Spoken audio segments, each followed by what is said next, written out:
Hey again, second graders. I'm going to read you a story titled Lighting Lives. This story is narrative nonfiction, which means a narrator is going to tell us a story about a real life person. This story will have a beginning, a middle, and an end.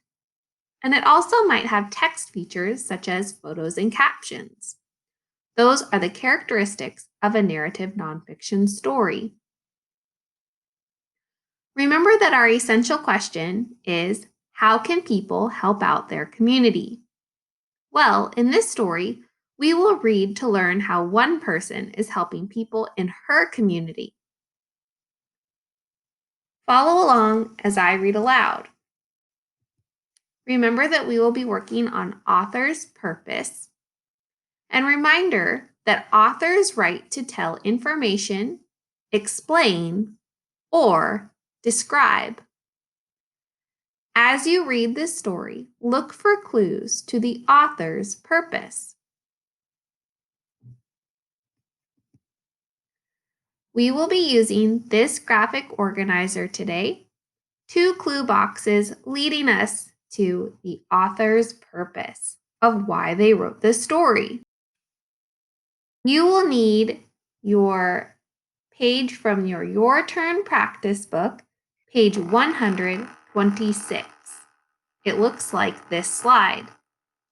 So go ahead and press pause as you go find your Turn practice book and turn to page 126. Then press play when you're ready to move on.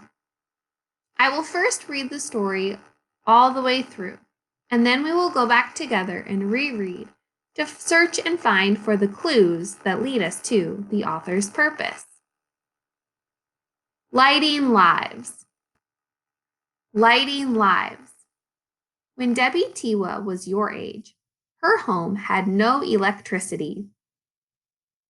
She could not flip a light switch to read at night. She lit a candle.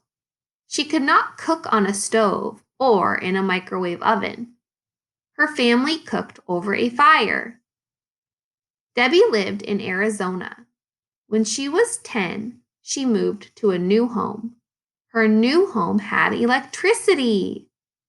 She could turn on a lamp and use a phone. She liked it. Second graders, take a look at the photograph on this page and listen as I read the caption to describe the picture. Debbie Tiwa lived in a home that had small windows like this one. There was not a lot of light. So see, second graders, you can take a look and notice how small those windows are. They don't allow for a lot of sunlight to enter.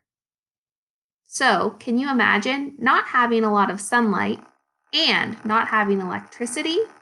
It would be kind of dark. As she grew, Debbie realized she wanted to learn more about solar power. Solar power is electricity that comes from the sun. Solar panels are put on the roof of a building. The sunlight hits these panels and turns into electricity. Debbie thought a lot about solar power. Then she had an idea. She was excited. She went to work for a company that provided solar power to people's homes. She believed it would be a good solution for people who had no electricity. Debbie likes solving problems. Debbie also thought of people in villages like the one she lived in as a child.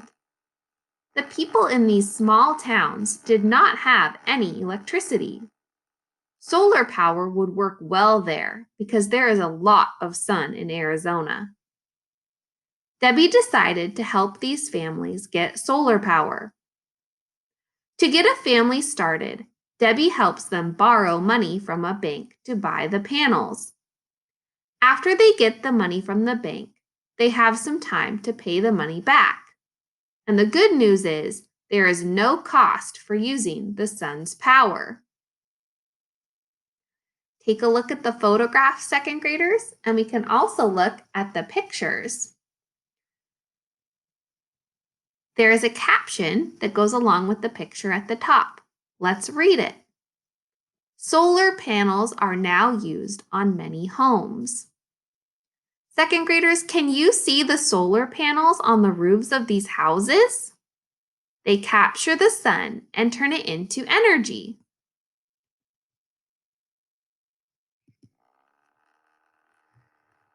Debbie travels across lands, outside cities in Arizona and New Mexico.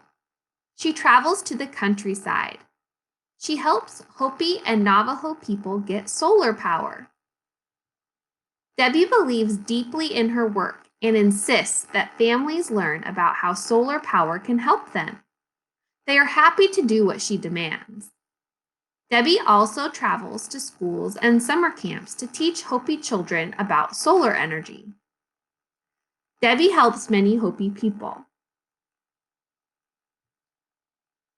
Debbie drives her truck from place to place.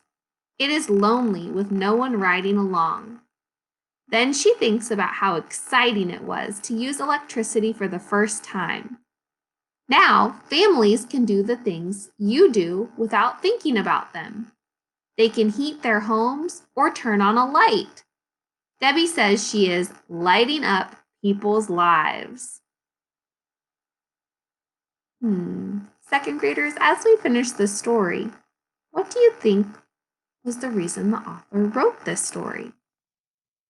You might ask yourself, how does Debbie help her community? How did our main person in the story, Debbie, help the communities around her? So again, we will be using page 126 in our Your Turn practice book to complete our next activity. Remember that narrative nonfiction tells a true story about a real person. Authors write narrative nonfiction in order to answer questions, explain, or describe. To figure out the author's purpose, ask, what does the author want me to know? The answer will help you decide why the author wrote the selection. So, second graders, ask yourself, what does the author want me to know or learn from reading the story Lighting Lives? Your answer to that question is the author's purpose. Let's fill out our graphic organizer together by searching for clues to the author's purpose. I will highlight clues to the author's purpose on this page. Our first paragraph reads as follows. Debbie thought a lot about solar power. Then she had an idea. She was excited. She went to work for a company that provided solar power to people's homes. She believed it would be a good solution for people who had no electricity. So the most important part of that section is that she is thinking about how solar power could help people who do not have electricity. So I could put that into a sentence and say that the author tells how Debbie Tiwa got the idea to help others. She wanted to help them by getting them solar power. So go ahead and pause this video if you would like to copy down clue number 1 in your graphic organizer. Again, it reads, the author tells how Debbie Tiwa got the idea to help others.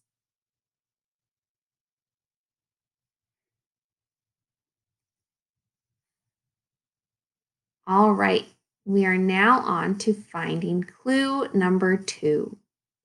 I'm going to read this following paragraph, and I want you to think about what is the most important piece of information the author taught us on this page. Follow along as I read aloud. Debbie decided to help these families get solar power. To get a family started, Debbie helps them borrow money from a bank to buy the panels. After they get the money from the bank, they have some time to pay the money back. And the good news is there is no cost for using the sun's power. Now it's time to stop and think about the information you just heard. What was this section of the story mostly about?